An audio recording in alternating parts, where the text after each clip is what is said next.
Assalamualaikum warahmatullahi wabarakatuh. Alhamdulillahi rabbil alamin. Wassalatu wassalamu ala ashrafil anbiya'i wal mursalin Sayyidina Muhammadin wa ala alihi wa ashabihi ajma'in. Faqala Allah Ta'ala fi kitabihil karim ba'da a'udzu billahi minasyaitonir rajim. Ya ayyuhalladzina amanu taqullaha haqqa tuqatih wa la tamutunna illa wa antum muslimun. Hadirin jamaah rahimakumullah, alhamdulillah Jum'ah mubarakah. Kita berada di hari Jumat 6 November 2020 atau 21 bulan Rabiul Awal 1442 Hijriah. Kita lanjutkan bahasan kita surah Al-Maidah 54, 55, 56, ayat-ayat tentang pergantian generasi, ayat-ayat tentang kriteria, ciri-ciri jundullah, tentara Allah, ayat-ayat yang menyebutkan bahwa para jundullah yang dipersatukan Allah dalam Hizbullah, dalam partai Allah, akan dijamin diberikan kemenangan oleh Allah Ta'ala. Dan kita masih membahas kriteria yang paling pertama, yuhibbuhum wa yuhibbuna. Allah mencintai mereka dan mereka mencintai Allah. Dan kali ini kita akan bahas dua kelompok manusia yang mendapat cinta Allah Ta'ala. Yang pertama, orang-orang yang mengadakan perdamaian di antara manusia. Dari Abu Ayyub Al-Ansari radhiyallahu anhu, ia berkata, Rasulullah sallallahu alaihi wasallam bersabda, "Ala adulluka ala sadaqatin yuhibbuha Allah wa rasuluh, an tusliha bainan nasi idza tabaghadu aw tafasadu." Maukah kalian aku tunjukkan suatu sedekah yang dicintai Allah dan Rasulnya? Damaikanlah orang-orang yang saling memarahi atau saling bermusuhan. Hadis Hasan riwayat Imam At-Tabarani. Jadi saudaraku rahimakumullah, Allah bahkan Rasulnya pun suka mencintai orang-orang mukmin yang gemar mengislah, mendamaikan antara dua orang yang sedang bermusuhan atau bermarahan, ya. Dan ini berarti jenis sedekah yang spesial. Padahal sedekah itu sendiri sudah merupakan suatu amal saleh yang sangat disukai oleh Allah Subhanahu wa Ta'ala.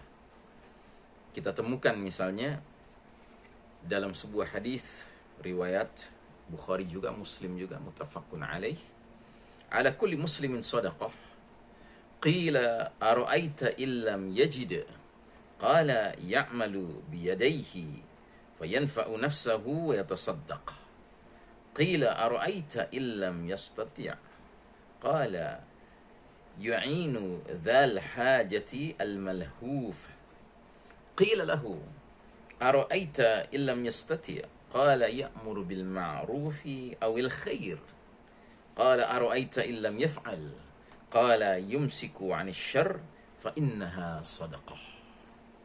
Setiap muslim wajib bersedekah, kata Rasulullah SAW, ya, yang diriwayatkan, disampaikan oleh Abu Musa Al-Asy'ari radhiyallahu anhu. Setiap muslim wajib bersedekah, kata Nabi.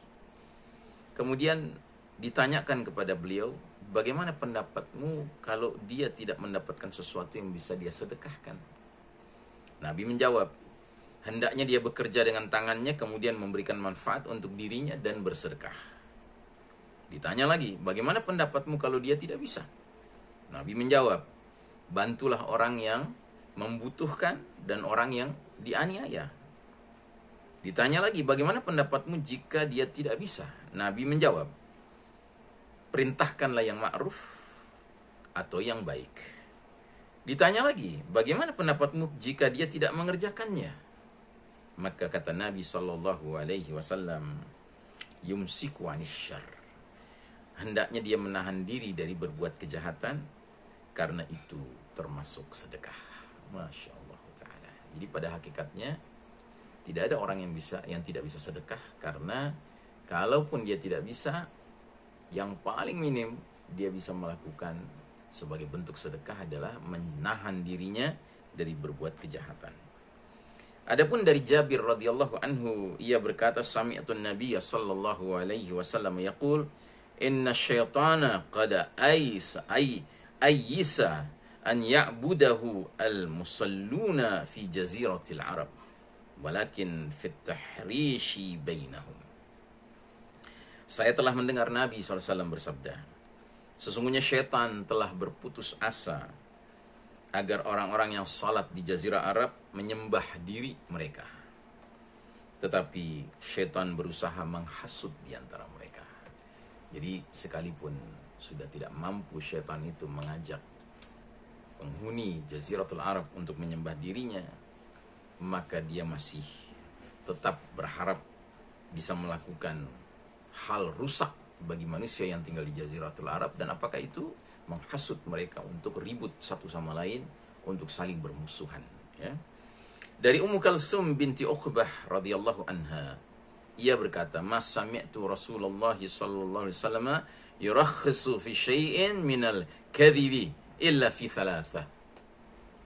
Saya tidak mendengar Rasulullah SAW memberikan rukhsah keringanan untuk berbohong kecuali dalam 3 perkara. Yaqulu la a'udduhu kadhiban ar-rajulu yuslihu bainan nas. Yaqulu al-qawla wa la yuridu bihi illa al-islah. Wa ar-rajulu yaqulu fil harbi wa rajulu yuhaddithu imra'atahu wal mar'atu tuhaddithu zawjaha. Jadi kata Nabi SAW, ketiga perkara itu adalah, saya tidak menganggap sebagai pendusta orang yang bertujuan mendamaikan antar manusia. Jadi dalam rangka mendamaikan antar manusia, boleh seseorang itu menggunakan kebohongan, ya, dalam rangka mendamaikan antara dua pihak. Misalnya, seseorang tahu bahwa antara si A dan si B sudah bermusuhan sekian lama. Dia kenal dua-duanya dengan baik. Maka si mukmin soleh ini, ya, pengislah ini, pendamai ini, datang kepada si A dan dia mengatakan, wahai A, kemarin aku ketemu si B. Dia katakan dia sampaikan salam kepadamu, dia rindu padamu. Padahal tidak. Begitu juga dia datang kepada si B, dia katakan, hey B, kemarin aku ketemu si A. Dia menyampaikan salam untukmu, dia katakan dia rindu padamu. Nah, ini boleh, ya. Kemudian yang kedua, kata Nabi, dia mengatakan perkataan dusta dan tidak mengharapkan kecuali perdamaian, dan seseorang berkata dusta pada saat perang. Jadi pada saat perang juga boleh berdusta. Al-harbu khud'ah, kata Nabi. Perang itu pada hakikatnya adalah tipu daya. Jadi boleh orang itu berdusta dalam peperangan. Kemudian yang ketiga, seorang laki-laki berkata dusta kepada istrinya, atau seorang perempuan berkata dusta kepada suaminya dengan maksud mendamaikan antar keduanya. Ya, Masya Allah ta'ala. Jadi saudaraku rahimakumullah, itu termasuk golongan yang dicintai Allah, bahkan dicintai Rasul pula, yaitu sebaik-baik sedekah mengislah, mendamaikan antara dua pihak yang sedang bermusuhan atau sedang bermarah-marahan satu dengan lainnya. Kemudian golongan yang kita akan bahas yang kedua, yang juga dicintai, disebutkan sebagai orang-orang yang berilmu. Dari Sa'ad bin Abi Waqqas radhiyallahu anhu, dari Rasulullah sallallahu alaihi wasallam, beliau bersabda, fadlul ilmi ahabbu ilayya min fadlil ibadah. Keutamaan ilmu lebih aku cintai daripada keutamaan ibadah. Ya, Masya Allah ta'ala. Jadi orang yang alim, berilmu, itu lebih dicintai daripada orang yang rajin beribadah. Ya. Karenanya dalam kisah tentang seorang pendosa yang telah membunuh 99 manusia, tetapi setiap habis membunuh dia menyesal. Setelah dia membunuh 99 orang, dia menyesal. Kemudian dia bertanya kepada orang-orang, kemana aku bisa mencari, ya, pendapat bagaimana caranya aku bisa bertaubat kepada Allah Ta'ala. Maka mereka menunjukinya kepada seorang ahli ibadah. Dia datangi ahli ibadah ini, dia bertanya kepadanya, wahai abid, Aku telah membunuh 99 orang di muka bumi ini, dan aku menyesal. Adakah pintu taubat terbuka untukku? Bagaimana caranya aku bisa memohon ampun kepada Allah Ta'ala dan mendapatkannya? Maka kata si abid ini, engkau membunuh 99 orang, engkau sudah tidak mungkin bisa mendapat ampunan dari Allah Ta'ala. Maka orang ini pun menjadi marah. Akhirnya si abid ahli ibadah ini pun dibunuh, sehingga lengkaplah 100 orang yang telah dia bunuh. Namun setelah itu dia menyesal lagi. Dia datang lagi kepada orang-orang banyak, bertanya, kemana aku bisa berkonsultasi, ingin aku bertaubat kepada Allah. Kali ini ditunjukilah dia kepada orang yang alim, orang yang berilmu. Nah, ketika orang berilmu ini mendengar keluhan si pembunuh 100 manusia ini, dia pun mengatakan, hai hamba Allah, sesungguhnya Allah itu Al-Ghafur Ar-Rahim, Maha Pengampun lagi Maha Penyayang. Pintu taubat senantiasa terbuka bagi orang yang ingin sungguh-sungguh memohon ampun Allah. Engkau bisa bertaubat dengan syarat engkau harus tinggalkan kampung di mana engkau sekarang berada. Karena di kampung itu engkau teringat terus untuk melakukan kejahatan, khususnya pembunuhan. Pindahlah engkau ke negeri kampung orang-orang soleh. Ditunjukkan kepadanya kampung orang-orang soleh. Maka dia mengadakan safar, perjalanan bertaubat dengan cara berhijrah, pindah dari negeri kampung orang-orang banyak maksiat dosa menuju negeri orang-orang soleh. Di tengah jalan dia pun wafat, ditakdirkan Allah Ta'ala menemui ajalnya. Maka dua malaikat berebut untuk mengambil ruhnya, yang satu malaikat rahmat, yang satu malaikat laknat. Dan mereka saling berebut, ya, ingin mengambil ruhnya. Malaikat rahmat mengatakan, orang ini sudah dalam perjalanan bertaubat, ya, maka aku yang berhak mendapatkannya. Tetapi malaikat laknat mengatakan, orang ini tidak pernah berbuat kebaikan apapun, dia kerjanya membunuh manusia. Maka datanglah malaikat Jibril alaihissalam mendamaikan di antara kedua malaikat ini dan memberi solusi. Coba diukur saja jarak antara kampung maksiat yang telah dia tinggalkan dengan kampung taubat yang dia tuju. Mana yang lebih dekat? Menurut satu riwayat, sebenarnya jarak dia dengan kampung maksiatnya masih lebih dekat daripada jaraknya dengan kampung taubat. Tetapi Allah Ta'ala melipat bumi sedemikian rupa sehingga hitungannya lebih dekat dia ke kampung taubatnya daripada kampung maksiatnya, sehingga malaikat rahmat berhak untuk menjemputnya. Nah, jadi saudaraku rahimakumullah, itu pentingnya orang berilmu. Ya, berbeda dengan orang yang sekedar rajin beribadah, ya. Karenanya dalam surat Az-Zumar ayat 9 Allah Ta'ala berfirman, "Qul hal yastawil ladzina ya'lamuna wal ladzina la ya'lamun, innama yatadzakkaru ulul albab." Katakanlah, apakah sama orang-orang yang mengetahui dengan orang-orang yang tidak mengetahui? Hanya orang-orang yang berakal lah yang dapat menerima pelajaran. Begitu juga kita temukan dalam surat Al-Mujadilah ayat 11. Allah Ta'ala berfirman, "Yarfa'illahu alladhina amanu minkum walladhina utul ilma darajat."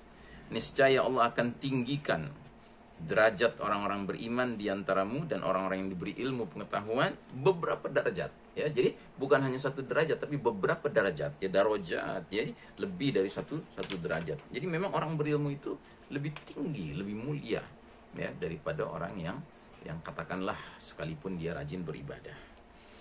Nah, namun di dalam Al-Quranul Karim Allah memberikan definisi tentang orang yang berilmu itu.